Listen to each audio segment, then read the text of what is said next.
Hello, everyone. Welcome back to another episode of Life's Black Belts. As always, I'm your host, Eric Alders, and it's my honor and privilege to be bringing another guest, another expert in front of you guys to not only learn about what they are best known for and what they're doing with their life and their career now, but more importantly, we like to talk about the journey through life, what makes them stand out as a black belt in life. And what does that mean? It's something that I'm utilizing solely as a comparison and parallel. How martial arts, we have a lot of growth that we have, a lot of opportunities to face our failures, to overcome adversity. We slowly climb a ladder trying to become better each day, eventually trying to reach a level of expertise. And if you do reach that level of expertise, which is black belt, at that point, you actually just realize all you've really created is a foundation, and there's still a lifetime of learning and growth ahead of us. And I feel like the same kind of thing holds true in life as well. So I am looking forward to this next interview, so I don't want to ruin too much of the story till we get started. So why don't we just get right to it? And let me introduce today's Life's Black Belt, Mr. David Moadel. How are you, sir? Mr. Eric, thank you for bringing me on your program. Everybody who's listening to this podcast right now to Life's Black Belts, you need to subscribe if you haven't done it already, because Eric's bringing that great content every single week, week in and week out. So subscribe. Don't hesitate. Just do it. Thank you, David. I appreciate that. I really appreciate you taking out the time to talk to us today. I know you have a busy life, as we all do, but one thing I enjoy about this is us all taking our phones for a moment and putting them down, turning them off, getting away from texting and email for a little bit, and getting back to the art of conversation and showing people that, you know, without any scripted questions, that you could meet people at the DMV, the store, the Starbucks. Mm-hmm. And if you take a moment and realize that, you know, maybe we don't know each other, but we all share this journey in life together. We all have our own story. We all have our struggles, even though sometimes we often feel alone with what we're going through. Getting back just to the ability to have a conversation with each other and learn about some other people in the world and what they're doing with themselves and why they stand out to me and why I bring them on the show. So why don't we start there a little bit and to introduce the audience to you, give them a little background on maybe where you grew up. Absolutely. Well, first of all, you mean, Eric, you're telling me it's okay to put down your cell phone for a minute and talk to people face to face? Imagine that. Yes, it can be done, and it's actually a healthy thing to do. So yeah, my name's David Moadel, and I'm from PortfolioWealthGlobal.com, and I'm the chief analyst and opportunity researcher for that website, which I invite everybody to come and visit. Now, if you want my personal story, I'm from Connecticut, Westport, Connecticut, and now I live in Florida. So I don't want to say I upgraded in terms of the weather, but I came to a place that I feel at home. I'm not into the cold weather, and so here I am, and I'm proud to be a Floridian and just proud to be an American in general. And I am a former elementary school teacher. I taught fifth grade, 10 and 11-year-olds for 4.5 years in what seems like a former life now. And I've taught English at the high school level. I've taught English composition at the college level. Now I'm teaching not kids anymore, but I'm teaching the basics of finance to adults. And I'm doing that through my YouTube channel called Looking at the Markets. And I'm doing that through Portfolio Wealth Global because we have a newsletter that we put out. And we make a lot of calls on stocks and cryptocurrencies, things like that, where people have made double, triple, quadruple their money or even more many times. So we've had those 1,000% gainers before. We've done it in the past. We're going to do it again. And I'm so proud to be able to continue my journey as an educator by introducing people to financial concepts so they can build their own wealth without having to rely on Social Security, without who knows whether that's even going to exist in a few years, given how insolvent it is. Pension plans, 401ks, 403bs. After the Great Recession, those were decimated, and they kind of like the jobs market hasn't really come back, despite what the government tells us in terms of the numbers. I think you might agree with that, Eric. Absolutely. Yeah, so that's a big part of my personal journey. I've been an educator for almost as long as I can remember. Even when I was a kid, I was helping to tutor other kids in my class, not charging, of course, just doing it because I wanted to. And now I can help people with their finances, because that's one of the most important part of people's dreams, something that people sometimes forget about, or they just don't want to look at or talk about. A lot of times people just leave it to their spouse to do the finances, or they leave it to, they'll walk into a big bank and they'll hand over their money to somebody and pay them 1% to 2% of their portfolio per year, usually to underperform the market. So you're paying somebody to do worse than if you just bought and held some stocks. Yeah, not so great. And so I'm helping people to do it themselves, because you're going to do it better doing it yourself than just relying on other people. Well, I would imagine with anything that people want to get involved with that's different or new, I know, especially with what we do, people have a hesitation of the unknown. They're scared. They think that you have to have a certain level of education and experience before you get involved. And often the fear and the hesitation of trying something new or learning something new steers them away from it altogether. I think probably having a background in education, just like a lot of other teachers that are out there, you have to take kids no matter what subject you're teaching them and hold their hand. Some people coast through classes very quickly, and other kids have some struggles. So would you say that your past experiences as a teacher and educator dealing with children, much different than adults and a lot harder to teach for sure? So I'm speaking from experience with that as well. Does that help to give you and provide you the patience and the unique ability of, sometimes as a teacher, you have to reframe things, the same topic, you have to reframe in different ways so the person that's in front of you gets it? Is that something that you feel your teaching career has helped you with what you're doing now? Absolutely. Eric, you're an educator as well. So you know this as much as I do, that you're going to take all comers. You're not just going to hand select, oh, these are my favorite students. At Portfolio Wealth Global, we have no favorites. I have no favorites. We take all comers, beginners, intermediate, and we have some amazing advanced concepts and reports as well. So I just want to invite people again to portfoliowealthglobal.com. Put your email in, your email address in the homepage. Get that newsletter because it's for everybody. When I was teaching fifth grade, it's not like you get to choose which students come to you. There are going to be some who are, as they say nowadays, learning disabled, which I don't believe even in those words. I don't know if you do, but I hate labeling children. I think it's a terrible thing to do.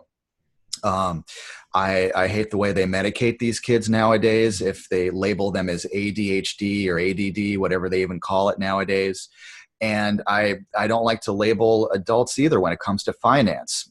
Calling somebody, saying that they have no knowledge of finance. Well, you do. Okay. If you've ever shopped for a car or a house, if you've ever put together, if you have a savings account, if you have a checking account, if you've ever looked online and looked at your account, you understand the principle of buy low.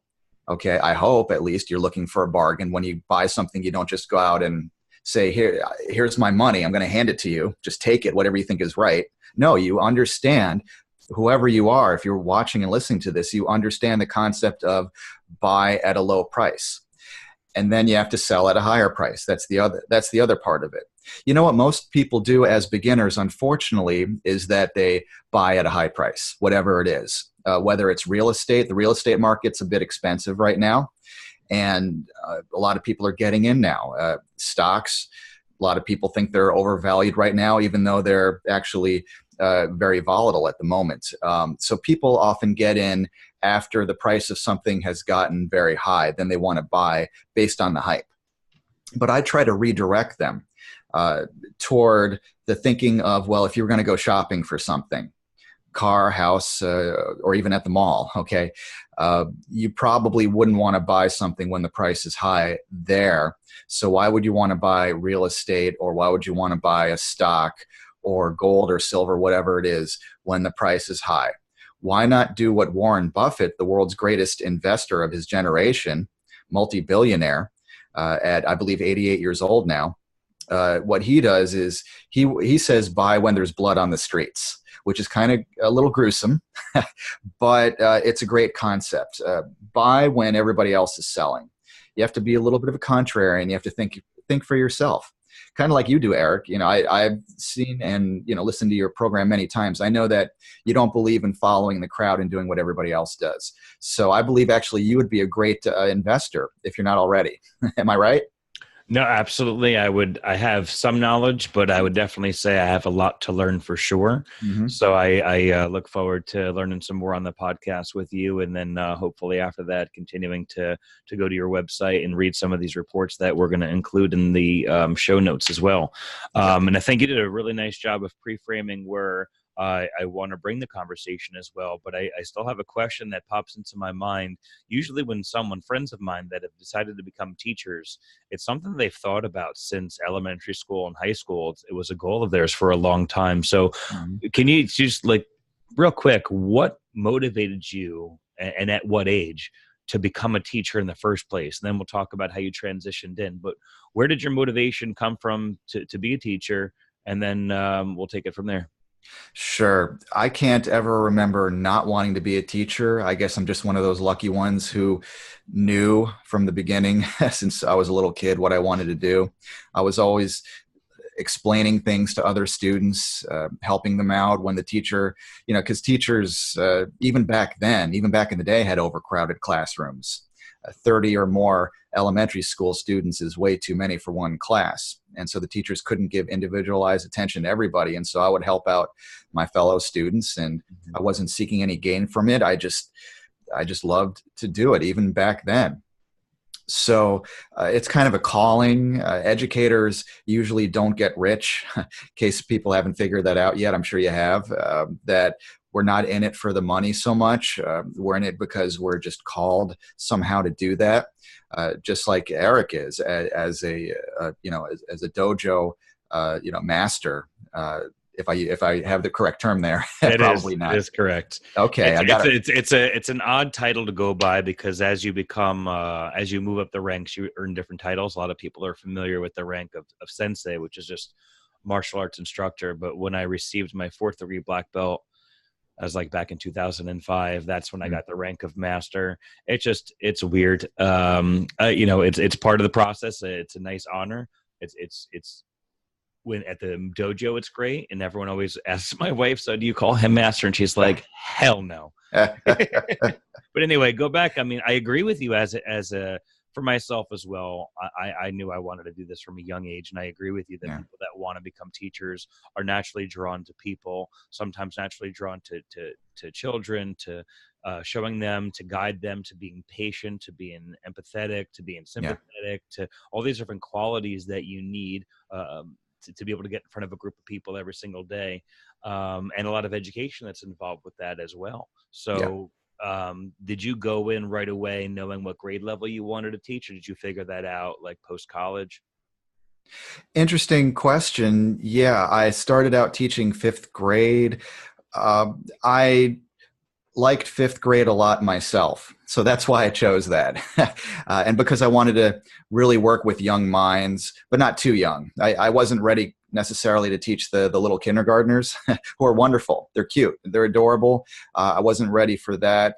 So 5th grade was just kind of just right for me at that time. And I did that for a number of years. And then I moved on to teaching high school English because I was just drawn to that. I'm a writer. I'm an editor. I've always enjoyed writing and reading. And so if you're an elementary school teacher, you kind of usually have to teach everything in a self-contained classroom. Whereas with at the high school level, you could just focus on English. And so I did that. Right. And then I taught English composition at several small colleges. So I started with the kids and worked my way up, so to speak. And it was wonderful the whole time, teaching at all different levels. And now I'm just so proud to be able to help people to build their financial dreams and reach their objectives. Because if you can take care of the finances, I'm not going to say everything else takes care of itself, but a lot of things do. I think you might agree with that one. Yeah, absolutely. So what, being that deep, climbing from 5th grade to high school to even teaching at some colleges, it sounded like you were pretty well established in your career. Is there a significant event or something that took place that was the catalyst for you to want to move on to this new career that you have? Yeah, I'm fascinated with finance as well. I'm looking at the markets all the time. And so I just had so many people asking me in my personal life about finance, because if you make huge gains, not trying to brag, but if you make big returns, excuse me, trading stocks and things like that and cryptocurrencies, it usually catches on. People will find out, and then they start asking you for tips and advice and strategies, because usually people are not doing that well themselves with it.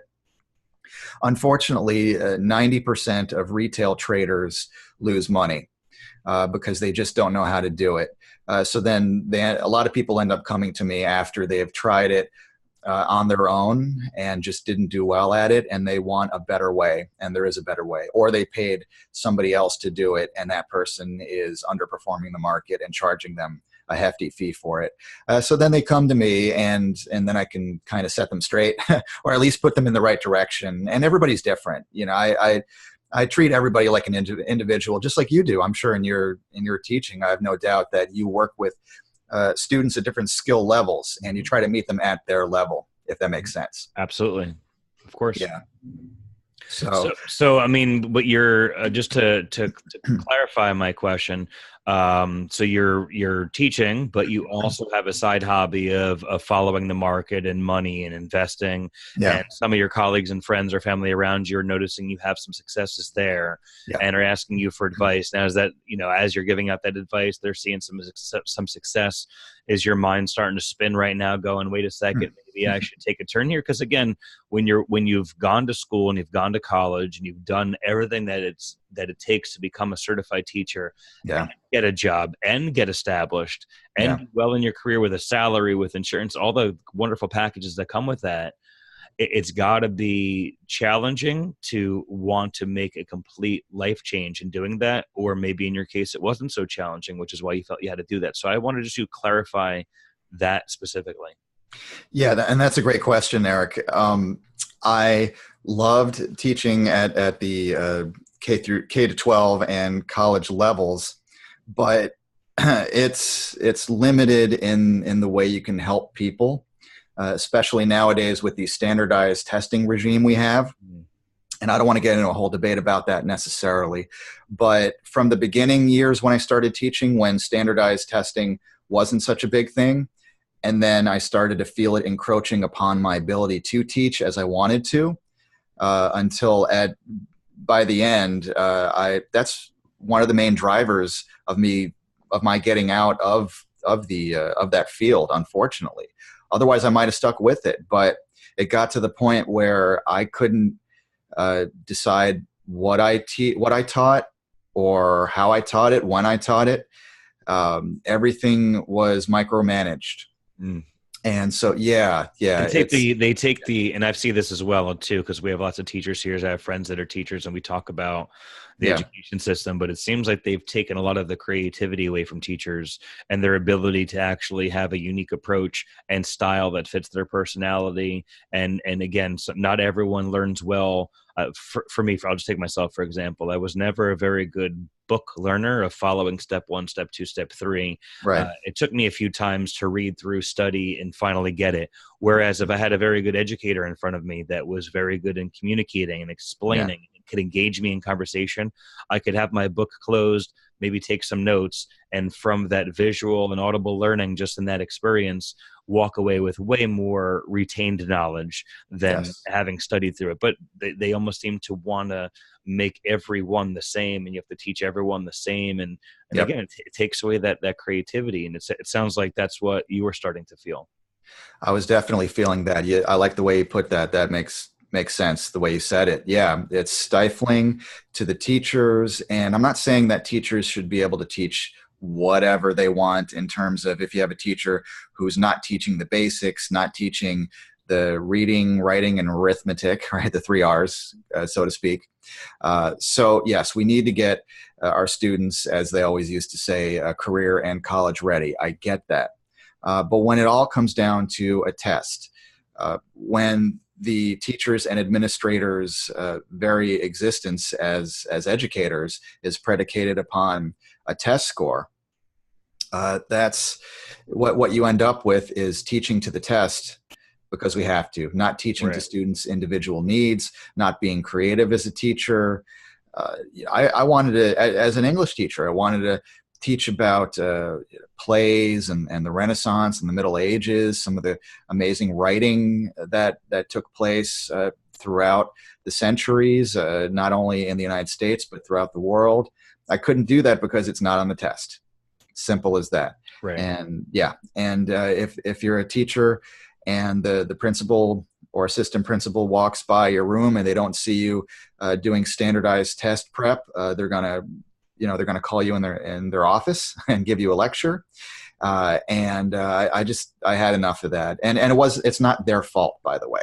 Right. It's the way the system is set up, which is a shame, because when you're only educating someone to study to pass a test, kids, especially as they get older, aren't stupid. And we've all had these experiences in our life where you're sitting in a classroom going, when am I actually going to need this? When am I going to use this in my life? And when you can't attach some passion to it and really feel like it has some ability to move you forward in life, you're not into it and you're not going to learn well. And I look back at myself, and the teachers that stand out to me were the ones I described earlier that stood out and were creative and were able to explain things in a certain way.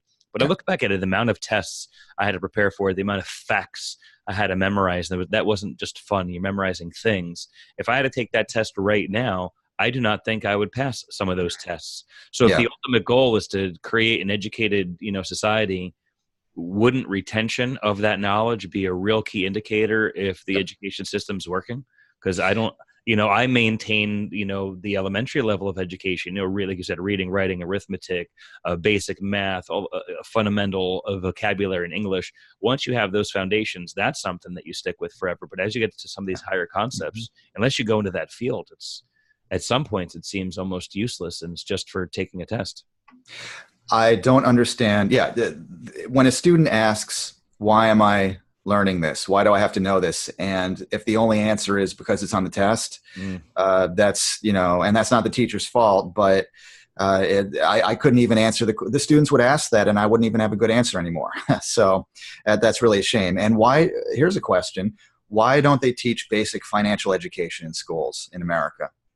Why did I have to learn high-level trigonometry?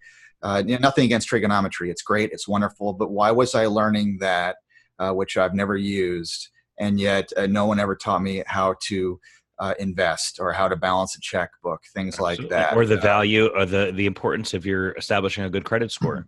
Credit score, all that good stuff. People don't know, for example, that you have a right once a year. This is the law. You have the right to get your credit score from the 3 major credit reporting agencies once per year for free. You have a right to demand that. People don't know that. Every citizen should know that. So because you have a right to know how you're being scored by these credit rating agencies that are affecting your life, that are affecting your ability to get a loan or sometimes even get a job, believe it or not. So or to rent a room or something like that. So people need to know these things, and that's why I'm with Portfolio Wealth Global, putting out that education for free, because I don't see people being taught that. They're not being taught that by usually their parents, unfortunately, and it's not necessarily the parents' fault. They just don't know themselves these basic principles necessarily, and they're definitely not being taught it in schools. So, but listen, I'd like to direct the people to just a couple reports, if I may, to help them with that in particular. If they go to portfoliowealthglobal.com/portfolio, that's easy to remember, right? /portfolio. Tom Beck, who is the main researcher at portfoliowealthglobal.com, he's a multimillionaire at age 33 in real estate. He's made some amazing stock and cryptocurrency calls.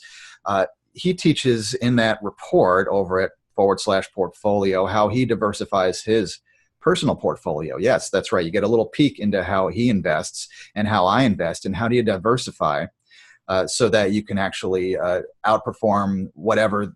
If you walked into a bank and handed your money over to a money manager, you could do a lot better just by diversifying on your own.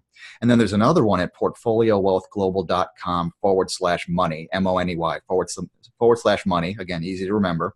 It has all of our best reports on one page. You could just download one after the other. It's amazing. All kinds of reports on stocks, gold, silver, cryptocurrencies, all kinds of things. So I think people will really benefit from those if they check those out, because you can do it on your own, but don't go blindly doing it. Have some great research on your side. So you're, now that we're on to this side of it, I'm just to connect the two dots real fast, because I'm sure we could have an entire conversation just on the education system alone. But I'm curious, when you finally made the switch over, did you dive right into this company?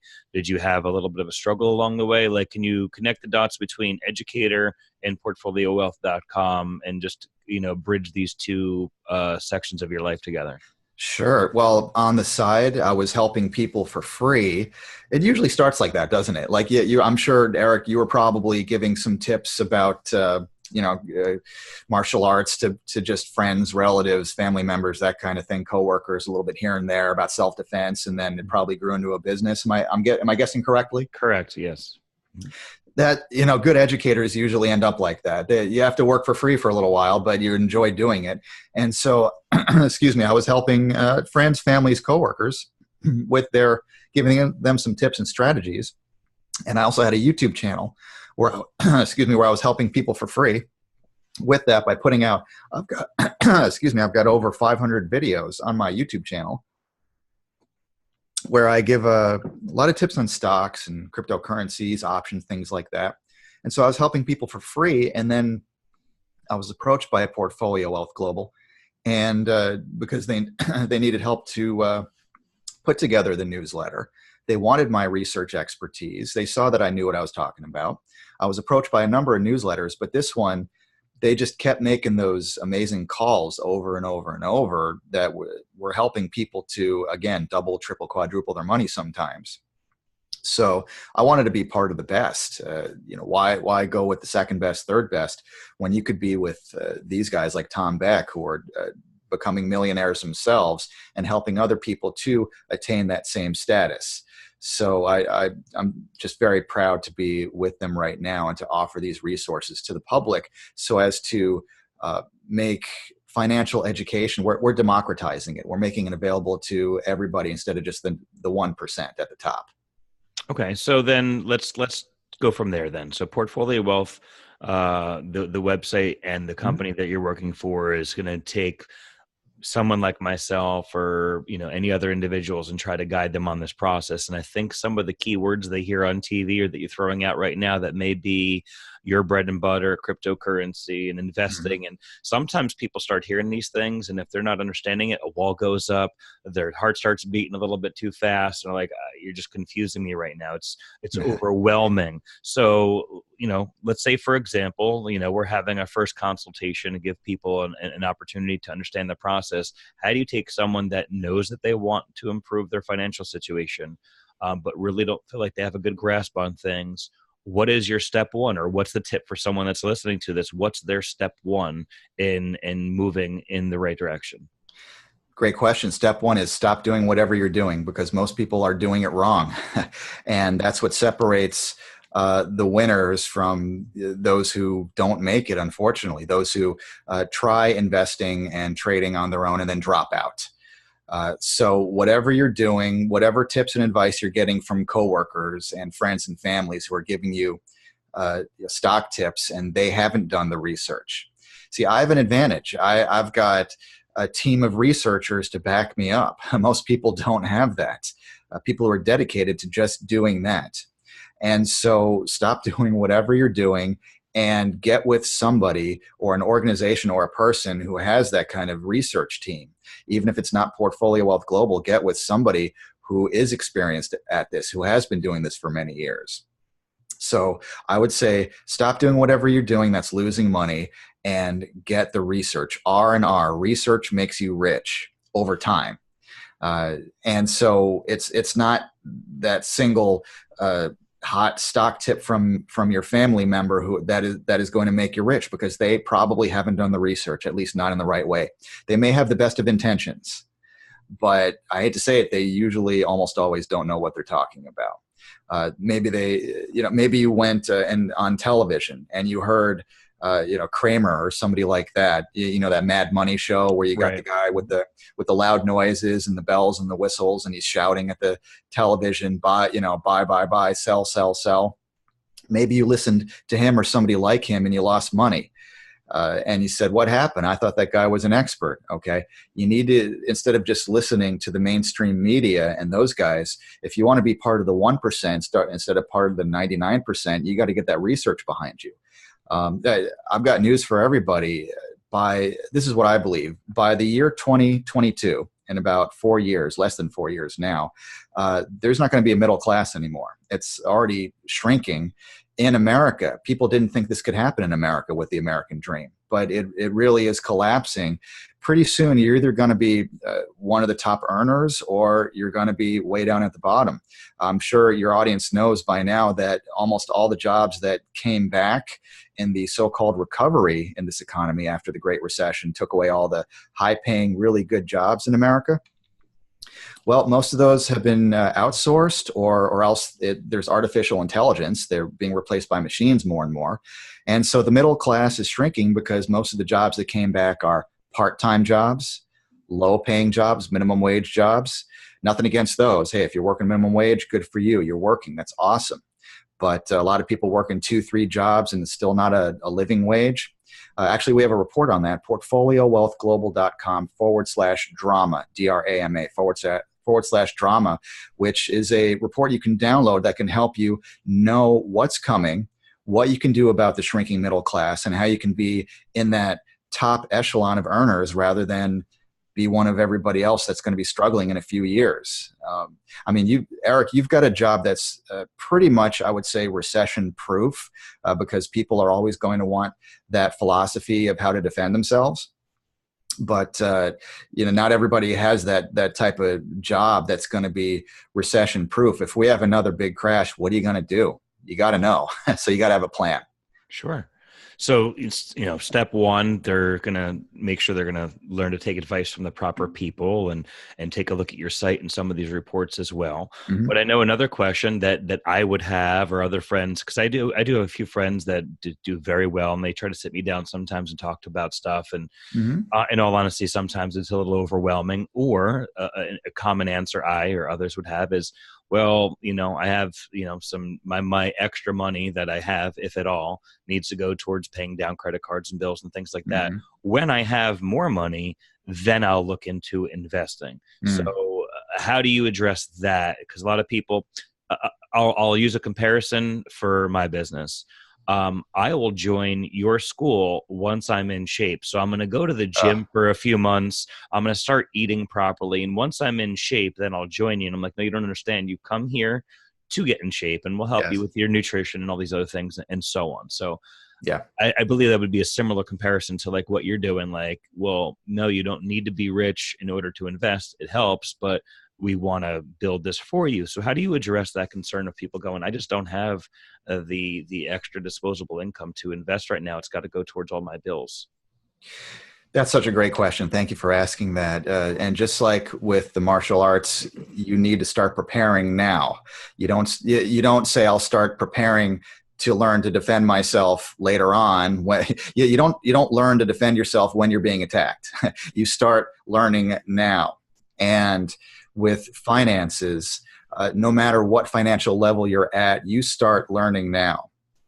Okay, you get those resources now. You start doing the research now, or you get access to great research now, not later on, because time is running out for people. I don't know what everybody's age who's listening and watching this. I don't know what age or stage in life you're at, but not all of us are. I know I'm not 20 years old anymore, and I don't necessarily have 45 working years ahead of me. Okay. Time is ticking and retirement is coming for you, hopefully, no matter what age you're at. even if you are 20. And that's awesome if you are. Portfolio Wealth Global, we love millennials. Millennials are some of the best investors out there. You need to start thinking about your financial future now, not when you're close to retirement or at retirement or want to retire. But even if you are at that stage of life, even if you are a more seasoned investor, we have resources for you as well, no matter where you're at. But the time to start thinking is now. Even if you don't have a big account, that's okay. There are stocks and cryptocurrencies, things like that, that are highly affordable. There are low price points. In fact, I would say we specialize in that to a certain extent by pointing out opportunities that are under the radar, stocks that are not expensive yet. Okay, not everybody can afford Amazon stock right now. I get it. It's over $1,000 a share. I get that. But not every stock is like that. There are stocks that are going to be the next Amazon out there. You just have to know how to find them. Some stocks are literally under $1 a piece. I think you can afford that no matter what price point you're looking for. So start now. Don't wait until you're at that stage in life where you wished you had gotten started learning. Start learning now. So when they work with your company, is it a guided process where they come to you and say, here's the money I have, they give it to you, and you have your consultations for them, you meet with them, but overall they're entrusting with you that their money will be invested properly? Or on the other hand, are you just trying to educate them to make these decisions on their own? Yeah, what you just mentioned, I'm trying to educate people so they can make decisions on their own. I'm not interested in telling people what to do or how to do it. That's not what I do. What I would much rather do is continue my journey, just like your journey as an educator. It's my journey as an educator. I'm sure you know this, Eric, that you give people the tools to learn the philosophy of the martial arts and how to be a more peaceful warrior and how to defend yourself if needed. You give people those tools, but they choose how to use it. They decide whether they're serious about it and whether they're going to use it. So I educate people, and they take that education and run with it. Many do. Some don't. Some students, as I can call them, or just readers, watchers, visitors to the website. Some of them will take that information and become millionaires with it. Others won't apply it, and they'll just read the reports and not take action. And I think that's a shame, because you can build your own financial future with great research. So I'm hoping that everybody who comes to the website really takes advantage of the resources. Why not? Why not download all those reports? Why not get the newsletter? So just like you do, I'm assuming we're helping people to have the tools so they can make their own decisions instead of trying to tell them what to do. Correct. Well, you went over a couple of things of what people should do. I would imagine you encounter a lot of people where you realize, oh my God, why did you do that? Mm-hmm. So are the top things, the top 2, 3, 5, whatever, 10, what are the top things that are the mistakes people are making with their finances that they may not even be aware of until you have a consultation with them? Yeah, that's a great question. One thing they're doing is they're just staying in cash. A lot of people do that because they're afraid to learn how to invest. And so they take their money and roll it up into a mattress or something, hide it under their bed, put it in a safe deposit box, or just leave it in the bank. The US dollar is under attack. Inflation has just ravaged the value of our fiat currency in America. I'm sure your audience, and Eric, I'm sure you've noticed that a dollar does in 2018, 2019 doesn't buy what it did back in, let's say, the 1970s and 80s, right? So we have a report on that, actually, portfoliowealthglobal.com/attack, ATTACK /attack. It's about the attack on the US dollar, which is really an attack on America because it's an attack on people's purchasing power. It's very serious. People don't even notice the degradation of their buying power with dollars. And so if you're just holding on to cash because you think that's the safe thing to do, well, you're losing. The inflation rate is between 2% and 3% per year. That adds up pretty quickly over the years and over the decades. So one thing you don't want to do is just keep all cash all the time. You got to invest just to keep up with the inflation rate. You got to be investing in something. Otherwise, it's eating away at the value of what you have. Another thing you want to do, or don't want to do, I should say, is just invest all in one thing. You want to diversify. I talked about portfoliowealthglobal.com/portfolio. We'll teach you how to diversify. And you want to get into not necessarily just stocks all the time. You perhaps want to have some precious metals, some gold, some silver, that kind of thing, as well as investing in gold and silver mining companies, which is a really great way to expand your horizons. Okay, there are some really amazing companies out there that, again, we talked about how it's affordable in many cases, stocks under $1 that just about anybody can afford, really. So you don't want to put all your money into just one thing, because what if there is a market crash?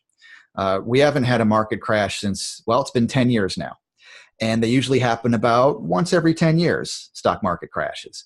So if you're just shoving all your money into blue chip stocks, Apple, Amazon, that kind of thing, especially tech stocks right now are a little overpriced and they're starting to get a little bit volatile. So you got to protect yourself. Be ready for the bear market. And we have a report on that, portfoliowealthglobal.com/bear, BEAR. This is the most comprehensive guide to the gold bear market. How can you invest in gold, silver, that kind of thing correctly to protect yourself when things get bad? Because markets don't only go up. I'm sure you know that. The good times don't last forever. So just to recap things you don't want to do: stay all in cash. Inflation's going to eat up the value of your money over time. If you choose not to diversify, you're just shooting yourself in the foot, because all it takes is a crash and you've lost everything. Protect yourself. Understand that things are going to go bad sometimes, and find ways to be ready for that. Excellent. So let me ask you a question. When you have people approach you, do they ever hear all this knowledge from you and go, I'm just too busy. I work, my spouse works, we have kids, we run to 4 million different directions with all these activities. You're giving me all these reports to read and research. Man, I barely have time to check my email. How do you overcome, again, for myself as well, I'm just relating that people will often come up with a litany of excuses of why they can't do something, and often because they don't understand it. And once you do understand it, you look back and go, I really made a bigger deal out of that than it was supposed to be. So I could just assume that you found that as well. But how do you overcome that? Or if people are listening and they're hearing, man, this guy just shot out 10 different reports I got to go to. When am I going to have time to do all this? Obviously, a simple answer is, well, it's your future. You should take the time out and prioritize. But what's your approach and your company's approach to overcome that? Yeah, what you want to do is think about the price of not taking action. Okay, the price of taking action is a few minutes of your time. You don't have to read all the reports in one sitting. In fact, I don't recommend that because there's so much. They're packed with a lot of information. So you're going to want to you could start with one. You could download them all and then just read them at your leisure when you're ready. How long does it? Some of these reports they really get right. Actually, they all get really right to the point, though, even though they're dense with information. These are not, you're not reading a whole book. You're not reading the complete works of Shakespeare. You're reading a report. You're reading a newsletter. It doesn't take that long. And how about cutting back on some of the time wasters in your life? How much time are you spending on Facebook? Not to put down Facebook, but that is like the new television. When I was a kid, the big time waster was television. And now it's Facebook, it's Instagram, Snapchat, all those. If you're spending a lot of time on there just kind of spying on other people, seeing what they're up to and liking people's stuff and trying to write posts and post pictures that'll get you a lot of likes, how about cut down on that a little bit and do things that'll get you closer to having a secure future where you can sleep well at night, knowing that you and your family's financial dreams are much more secure than they were. So cut back on the time wasters. You'll be amazed how much time can be freed up. Yes, I understand. Maybe you have a family. Maybe you have kids. I get that. But you're also thinking of your family and your kids when you're secure your finances. So cut back on the time wasting stuff. Get off your phone for a little while. I remember a time when, do you remember this, Eric, a time when the phone was attached to the wall? Yes. Or at the time you could drive in your car and there were no phones in the car and you actually just had to listen to the radio or talk to your family. Talk to your family. Imagine that. Yeah. Yes. Okay. That's a lost art and a lost science, family time. We need to get that back. You don't have to be on social media. I'm a social media person because I'm in that business, but uh, I'm not on it all the time just for personal reasons. It's okay to do some of that, just like it's okay to watch some television. But if you're not engaged in physical exercise, martial arts, that sort of thing, at least 20, 25, 30 minutes a day, whatever you recommend, you're gonna hurt yourself in the future. And if you're not spending some time reading something every single day, you're just going to regret later on when you're in a tough position later on in life. Absolutely. You bring up so many different good points there. I just want to throw a little piece out. It's a new thing. I'm not sure about the Android style phones or other companies, but the iPhone recently in their update came out with something called screen time. So I've turned this on for my daughters, myself, and my wife. And what happens now is not only can I control their activity time, but it gives you a weekly report. And I have to tell you, it was eye-opening because I got a weekly report that just popped in when I turned it on, and it said my average time was like 4 hours and 8 minutes a day. And I was Mm, like, that can't be possible. Then you think about, you watch videos, you mm, might see a TV show on your phone, email, talk. But I mean, when you stop and go, what if I cut that down by half and spend 2 hours a day? The yep. time all of a sudden comes out. And I think that it was a nice little feature that was added to put things in perspective. And if you had asked me, I would have been like, I don't know, I'm on my phone maybe an hour or two a day tops Mm, because I'm so busy. And 4 hours, I couldn't believe it. So I don't know if people that are listening have an iPhone or if their phone offers something like that, but it's kind of eye opening when you see that you do have some wasted time there. And if you do prioritize your time more for, what Dave and his company are doing, or, any sort of physical activity or education, or just getting outside and exploring the world a little bit, or having a conversation. We have a limited time on this planet and you got to make the most of it for sure. that's right. Well said. So thank you, sir. So I think that it's interesting that you had this transition, from your earlier career to now, but you seem to have regained. I could hear it in your voice. You have a passion for what you're doing, and it seems, unfortunately, that the passion was sucked from you with the limitations that the education system brings. Mm. Where does the motivation come from for you and your colleagues at the company to want to help other people and not just be a group of men and women that are meeting together and helping each other out? Like, why take it to the next step and try to spend all this time helping others? When I get those emails and phone calls from people who are the success stories, who applied what we put in our newsletter and reports, actually applied them and did really well with that, and then they're so grateful and thankful for it. And by the way, people can email me, David Moadel, Moadel, at gmail.com, David Moadel at gmail.com. I'm glad to answer questions, help people out, direct them toward resources. And when I get those emails and those phone calls on a daily basis lately, it's just a wonderful thing. It really keeps me going. It helps me realize that I am doing work that with a great organization that is worthwhile, that is helping people, because you don't always get that feedback. Would you agree? As an educator, you can go a long time without people saying thank you for doing what you do. Right. Yeah, and we're not doing it for that, but isn't it nice to know that you're making an impact? And that really motivates me. But it because sometimes you feel like you're working in a vacuum a little bit, but then you get somebody telling you that they've achieved a dream of theirs, a goal of theirs, because of you. And I'm sure that's true in martial arts as well. When somebody thanks you for doing what you do, that's got to be very gratifying.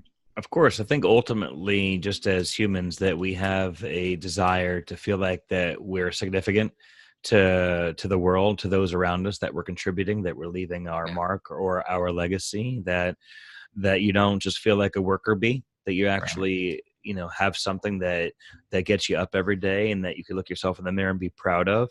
And Yeah, I think that's a key point to just highlight about your story real quick, is that there's other people that are most likely listening that may be in a career that they don't love. It could be a good job, it could be secure, but in your type of a situation, you seemed derived or driven more from the desire to doing more, contributing more, and being let free to Mhm. explore your creativity. And the ultimate goal of why you became an educator is to help people, and you didn't feel like you were getting that. And I think this is a great way to highlight that you could be at any point of your life and career and established. And obviously, you have to make smart decisions, but taking a risk sometimes and pursuing your dreams um, is completely worth. For me, for example, when I wanted to open up my own school, I was working, and my wife was pregnant at the time with twins, and I had every excuse to not do it, but it was a lifelong dream. And the final decision in my brain, I'm not sure what it was for you, was that I would rather have made an attempt at pursuing my dream and Yep. failed than reach a point in my life where I look back and go, man, what if I did that? What shoulda, coulda, Yeah. woulda. I couldn't face myself knowing I never made the attempt at it. Right. So was that similar for you? I like the way you put that. Yeah, it's better to at least try. I could have stayed with the career I had. I could have just gone along with the program of standardized testing practice all day, every day. And I had a decent career. You don't make a whole lot of money as a school teacher, but you make usually enough at least to survive, and maybe you get some benefits, whatever, with that, healthcare benefits. So I could have stuck with that. Sure, would have done okay. Uh, but would I have been happy? Why did I get into it in the first place? You got to ask yourself, why did you get into this career in the first place? It's because I liked working with young people, and I liked helping people. And so I wasn't able to do that like I wanted to anymore. It was a shame because it wasn't like that when I first started. But then laws changed, policy changed. American political leaders at that time, on both sides of the aisle, by the way. This is not a partisan thing. All the politicians pretty much agreed on it, said, we're going to start doing things differently. This is what we have to do to compete with, China or whoever. And so they took extreme measures, and that's where we're at. And it started with for us, where I live, the Florida Sunshine State Standards, and then that went away and got replaced by Common Core. And so now we have national standards. The states themselves can't even decide what their educational standards are. Now it's dictated by the federal government. So now every teacher in the whole country has to teach the same way, at the same pace, teaching the exact same things on the same schedule. At least before, if you were in a state where you didn't like the way they were doing it, you could escape to another state, possibly, if you were willing to move. Now there's nowhere to run, nowhere to hide in America. So I can understand why, if somebody is not satisfied in their career and they want to change, it's scary. I get it, but it really is worth it. It's worth it. Find ways to not only have a satisfying career, but also make money on the side through investing, through whatever. Warren Buffett, who I reference a lot, he's a hero of mine, once said, if you don't find ways to make money while you sleep, you will work until you die. That's a little scary. I hope that's a scary thought for people. If you don't want to work until you die, then find other ways, other income streams, and investing is one of the best ways to do it. And that's why I love to help people with that. Excellent. Well, I think I'm sure as you were going through those transitional stages from one career to another, there's the normal hesitations that anyone has. So it's great to see that you did make a career change. You did follow your heart and your passion, and stayed true to yourself, and that it's working out for you. And again, I don't hear someone just going through words. I hear someone that actually seems to care about what they're doing and are passionate about it. And I think that could be a great reminder to people listening that nothing's permanent in life. You could decide to move to a different state, decide it doesn't work out a year or two later, and move somewhere else. Not that you need to constantly be making these big life changes, but some people feel like, well, I'm too old. I'm too established. Again, we got to get away from the excuses and pay a little more attention to how we feel. If someone was, telling the story of your life and your contributions to the world, are you happy with the story that they're telling? Are you not happy with the story they're telling? And if not, then you have to make some serious changes in your life, hopefully, and it'll work out for you. And if not, failure is a part of this world, and you have to fail and fail and fail. And through that experience, if you have the perseverance, you'll succeed and grow eventually. So, That's right. I was curious if, as we're getting towards the end of our interview a little bit, if I know you've given a tremendous amount of tips and points so far, if there's any lasting tips or reminders of bits of information that you want to pass off to anyone before going through, links to your website and social media again, what would you like to leave everyone thinking about? You don't have to just entrust others with your finances.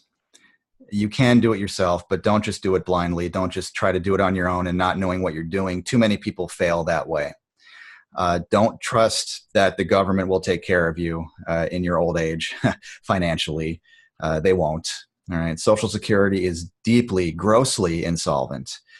Pension plans, they're again, after the Great Recession, those pension plans, those 1-to-1 matching, 100% matching pension plans. Yeah, you don't see those like you used to. There used to be a lot of those with good jobs.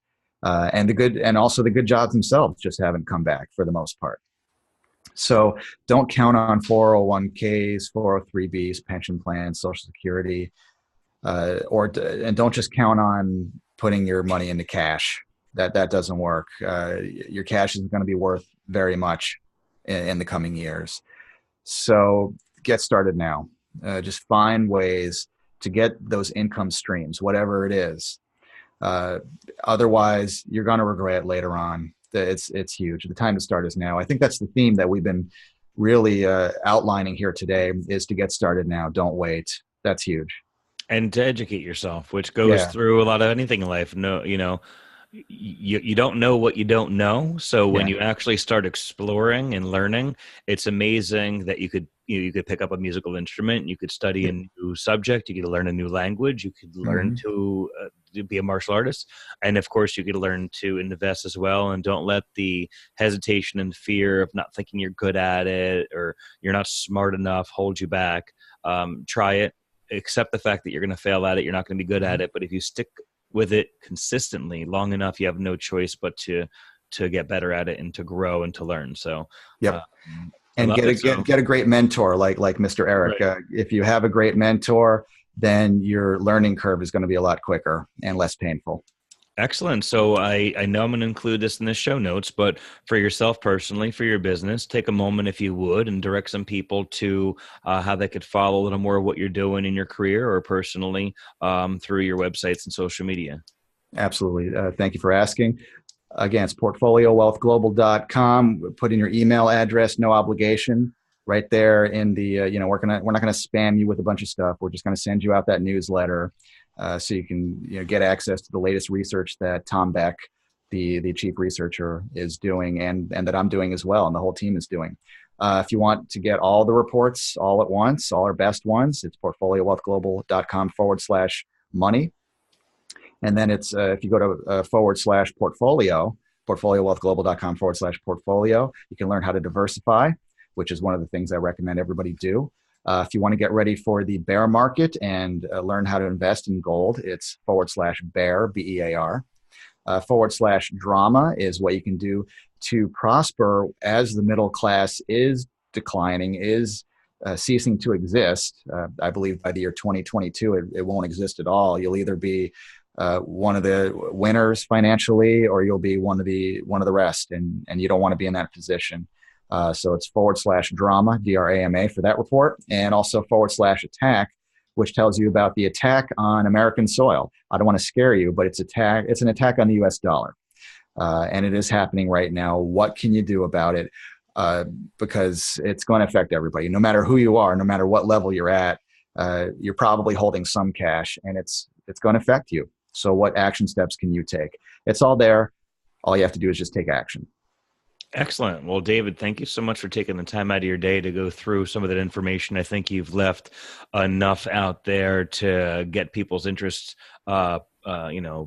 peaked a little bit, so that they're going to explore your website and explore your social media and hopefully reach out and get some of the great tools that you guys are providing, and a lot of those tools for free, may I add, which is excellent. I actually am going to be checking out your website immediately, because there's definitely things that I know that I can be improving upon, and a lot of the excuses I gave you are some of the thoughts that have entered my own head. So I'm just, admitting the vulnerabilities of not understanding the markets as well as I probably should. I'm sure I'm not alone in that situation. So I'm glad there's people like you that exist to help guide us and help us along the way. And again, I give you a lot of props for not just going through the marching ants of life and just being a worker that showed up every day, not totally proud of the man he wanted to be when he was young, and passionate and giving back to people and helping people and actually making a change and doing something with yourself. And I think that as well stands out to me as one of the great reasons that I have you on the show as a Life's Black Belt. So ladies and gentlemen, thank you once again. Please check out all of David's links. I'm going to be posting them in the show notes as well. As always, please feel free to leave your comments on all of our social media. Just about everywhere is at Life's Black Belts. Me personally is mostly at Eric Alders or at Eric G. Alders on Instagram.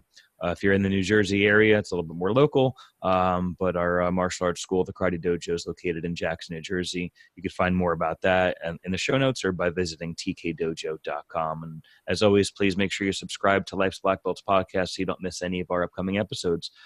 David, thank you so much for coming on the show. I really appreciate it, sir. Thank you. I appreciate it. I'll be telling everybody about your show, Life's Black Belts. Subscribe now. Thank you, sir. Have a great day.